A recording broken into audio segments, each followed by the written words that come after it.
double dice. If you collect this keystone, you have the power to choose to roll 1 or 2 dice, doubling your speed. Flight.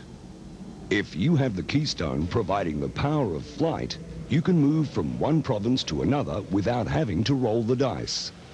To fly from one province to another, you must land exactly on a square with a compass symbol. The instant you land on this symbol, you have the choice to move to any other square with a compass symbol. The gates. Gates are introduced, naturally enough, by the gatekeeper. You cannot pass through any gate unless you have a keystone allowing you to do so. This keystone also allows you to reposition that gate elsewhere on the board, in a place where it could block the passage of an opponent. If you do not possess the keystone giving you the power to pass through a gate, you must wait and try and roll your number before proceeding past the obstacle. The black hole. One square to be avoided at all costs, unless you have the keystone that gives you the power to release yourself, is the black hole.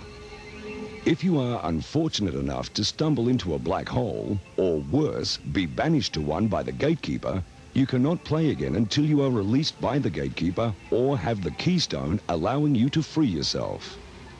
Even if you have this keystone, you must still move to the closest black hole, releasing yourself on your next turn. Occupation. The 6th and final keystone will give you the power to occupy or steal a square another opponent is on, severely handicapping them in the process. They might have to roll a 6 to play again, or be forced to return to their headstone. Each Harbinger can impose a different punishment, and these are listed in the Keystone Index on the back of each character card. Fate. At regular intervals throughout the game, you may be asked to take a fate card and read it out loud. The instructions on these cards must be instantly obeyed. They can turn the game in an instant for better, but mostly for worse. Last and least, the Soul Rangers.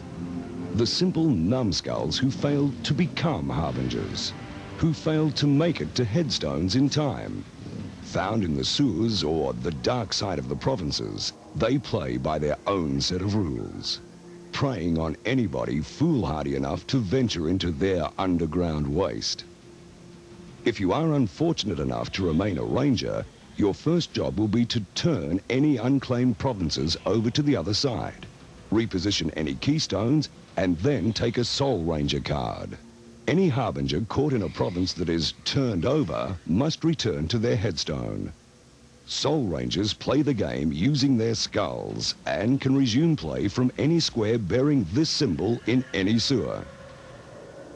Rangers cannot win keystones by landing on them. Instead, they must prey on Harbingers, lying in wait in the sewers, then chasing them down and trying to land on the same square. If a Ranger lands on the same square occupied by any other opponent, it can steal a keystone from that character. Soul Rangers have no morals and even chase each other down. Soul Rangers cannot be banished and instantly release themselves, even if sent to a hole by the gatekeeper.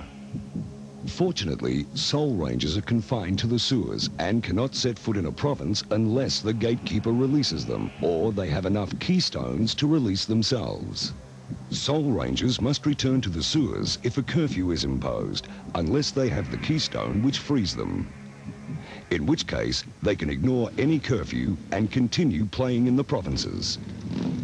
Soul Rangers can use the ring road at any time to gain access from one province to another. Rangers cannot pass through gates and must roll their number before proceeding through. Like Harbingers, Soul Rangers still need 6 different colored keystones to win and must return home, roll a 6, and face their worst nightmare to beat the gatekeeper. Winning. Once you have collected all 6 different colored keystones, you can start to make your way home, leaving the provinces and entering the ring road that leads to your own numbered groove. To make it home, you have to land exactly on your own numbered groove. Once home, you must wait and try and roll a 6.